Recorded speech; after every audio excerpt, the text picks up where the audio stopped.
What's up, ladies and gentlemen? Welcome to the Games and Recreations YouTube channel. My name is Francisco, and this video is not sponsored by a major coffee company. But it would be pretty cool if it was. Anywho, I'm going to do something I've never done before today. I'm going to do a follow-up video on a review that I did a couple of months back on a particular gaming headset. And that is the H3 Hybrid EPOS Sennheiser gaming headset, whatever you want to call it. In that review, I said that the headset was very well built and very comfortable. And it still is. I also said that the headset sounds great.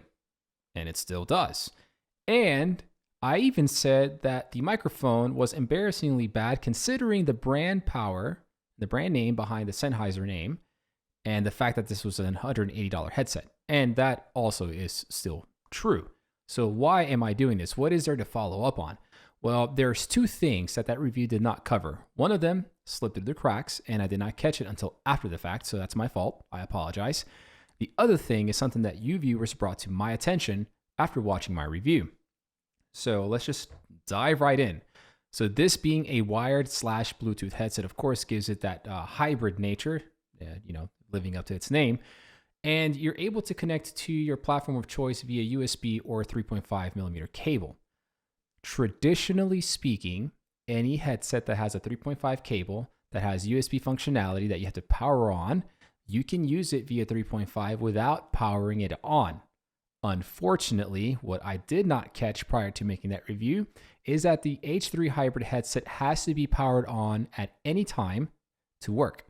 So as I plugged this into my XLR Mini, my Go XLR Mini, the first time I tried this, the headset was dead. And I'm thinking to myself, no big deal, it's dead, whatever. We'll move on, I'll just plug it in and I'll have to worry about charging it, who cares? But I was wrong. You have to have juice in your cans and you have to have them turned on to be able to use them, period. So in order for me to use this via 3.5 connected to my Go XLR Mini, to your platform of choice's controller, what have you, your headset has to be charged and turned on, and that is absolute crap. Why does it need to be turned on? That makes absolutely no sense. So now, in the event that your headset dies, that this headset dies on you and you want to use it, not only do you have to have the wired cable coming out your headset, but then you also have to have the USB-C cable coming out of it as well.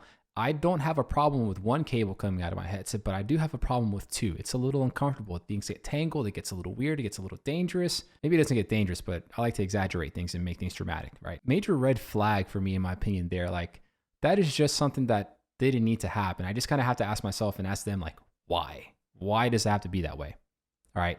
Now, the second issue here is the microphone. Now, I've already said the microphone just does not live up to the name Sennheiser/EPOS. It just doesn't. Especially considering that it's a $180 headset, it doesn't sound like a $180 microphone. It doesn't need to sound like a $180 microphone, but it definitely needs to sound better than it does now. However, some of you watched my review and chimed in the comments and told me that there's portions in the video where you can clearly hear the microphone popping and clipping and all this kind of stuff, and it just doesn't sound great. I didn't catch that, like, at all. I even went back and watched the reviews and listened for it, and I could not catch it. So we're going to set this up, we're going to hook it up, and we're going to see if I can replicate that and see if it happens or not.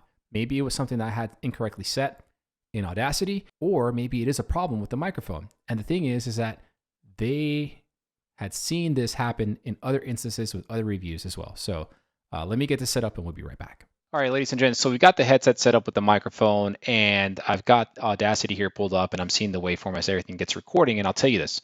The first thing I noticed is that the moment the recording starts, there is one pop that happens right here at the very beginning, right underneath the 0. The thing is that by the time the audio starts playing, when you hit play on Audacity, you don't hear that at all. So I'm thinking that can't be what that can't be what the viewers referred to, right? So I'm here listening in playback, and it is throughout the commentary that I do hear crackling and popping. It's not necessarily overly subtle or overly annoying, but its presence, it's known. You can definitely hear it there in the background. Now, when I look at the waveform, I don't see anything going on that's kind of crazy. As a matter of fact, I'm going to be quiet right now so you can see that it doesn't really do much when you're not speaking.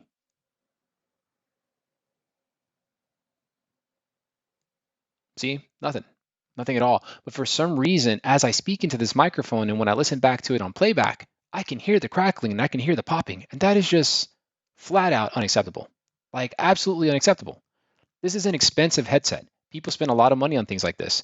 And for it to crackle and pop like that is a major problem. And I'm never one to advocate for using your headset's microphones for your content creation. But some of you and some of us, at some point or another, that's all we had. We didn't have, an SM7B lying around for us to use. We didn't have a Blue Yeti microphone or a Blue Snowball or whatever microphones are out there that you guys and gals use. All you have at the time might be the microphone that's on your headset. And it can't sound like this, especially not at this price. Like, completely and utterly unacceptable. So given the fact that you have to have the headset powered on to use it in 3.5, and given the fact that the microphone sounds this bad already, without me even noticing the crackling and popping going on in the background, but not even with noticing that, I honestly cannot recommend this headset. Like, I'm going to leave the review up because I think there's some very valid points in that review that might help somebody make an informed purchase. But this is a deal breaker, dude. Like, if I had known that I had to have my headset powered on to use it in 3.5, I, on that alone, would not have bought the headset. Not to mention that the microphone is trash. So, anyways, again, ladies and gents, I'm really sorry about the oversights there, but this is why I'm here. And I'm not impervious to mistakes. I'm also not impervious to feedback. So if and when I do find a reason to do follow-ups, I will do that. I hope you all found the video helpful and informative. Until next time, be good to yourselves, be good to one another. And if you like what I do, go ahead and subscribe and like below. Take care.